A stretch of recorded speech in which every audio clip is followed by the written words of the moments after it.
सियासत के गढ़ इंदौर में कांग्रेस के 3 पार्षदों ने बीजेपी का दामन थाम लिया था, जहां अब कांग्रेस नेताओं ने इन तीनों पार्षदों को पद मुक्त करने और एक बार फिर से चुनाव कराने की मांग राज्यपाल से की है। वहीं अब इसे लेकर सियासत का सिलसिला रफ्तार पकड़ रहा है। देखिए खबर। अरे जब मेरी बात समझना है, जब पहले से ही इनको कैलाश जी में और बीजेपी में इतना इंटरेस्ट था तो कांग्रेस से लड़ाई क्यों? कांग्रेस पार्टी ने किसी को घर जाके टिकट थोड़ी दिया भाई। और दूसरा, चलो लड़ लिए भिड़ लिए सब अपनी जगह, आपका काम नहीं हो रहे हैं, ये तकलीफ आ रही है तो दो नैतिकता से इस्तीफा दो पार्षद पद से और लड़ो बीजेपी से। और फिर समझ में आएगा कि कौन जीतेगा कौन हारेगा।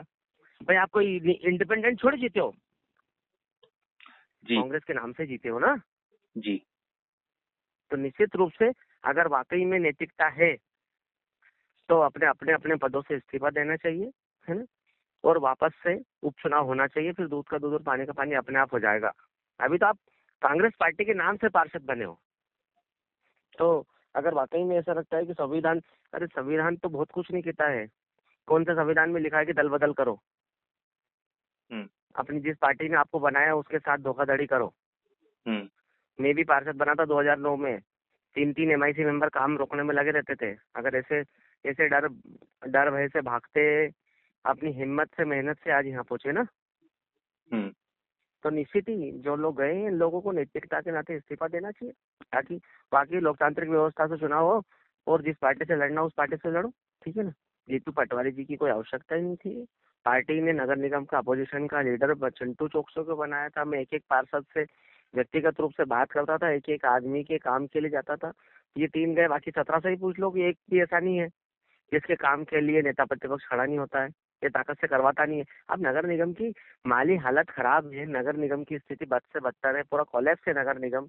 ना भारतीय जनता पार्टी के वार्डों में काम हो रहे हैं ना कांग्रेस के वार्डों में। जब पैसा ही नहीं है तो काम कहाँ से होगा भाई? उसके लिए कौन पार्षद और कौन नेता प्रतिपक्ष कौन प्रदेश अध्यक्ष जिम्मेदार है? जब पूरी भारतीय जनता पार्टी ने इस नगर निगम को पूरे बद से बदतर स्थिति में ला दिया तो कहाँ से होंगे काम? जब फंड ही नहीं है तो काम कैसे होंगे? और अभी पता चल जाएगा इन लोगों को कि काम कैसे होते हैं।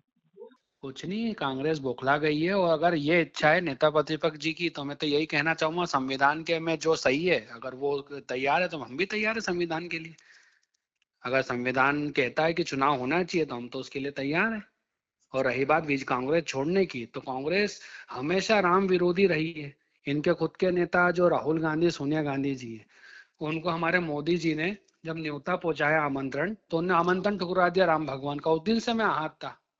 उसके बाद विकास का कोई काम नहीं, लीडरशिप कोई है नहीं। कौन लीडर है वहाँ? जीतू पटवारी जी जो है वो खुद विधानसभा हारे हुए हैं, तो क्या वो लीडरशिप करेंगे क्या? आज हमको विकास कराना, तो हमको कैलाश जी को देख के मैं प्रभावित हुआ, जो हमारे विकास पुरुष हैं। और उनको देख के मैंने सोचा कि अगर विकास करना है तो भारतीय जनता पार्टी के साथ आना पड़ेगा और विकास की गंगा कैलाश जी के साथ बहाना पड़ेगी। कोई प्रलोभन नहीं दिया गया। जिस मंच पे बोलोगे, जहाँ खड़ा करोगे, मैं तो सामने बोलने को तैयार हूँ। कोई प्रलोभन नहीं दिया। हम अगर गए तो हमारी इच्छा से गए, विकास के लिए गए, जनता के लिए गए। हमें जनता ने चुना है तो हम विकास करेंगे। और अगर हमको विकास करना है तो बिना भारतीय जनता पार्टी के विकास नहीं है। और अब मेरा क्षेत्र विधानसभा 1 है, यहाँ तो विकास पुरुष आ गए, कैलाश विजयवर्गीय जी। उनको देख के मैं प्रभावित हुआ और मैंने कैलाश जी के साथ बीजेपी ज्वाइन करी।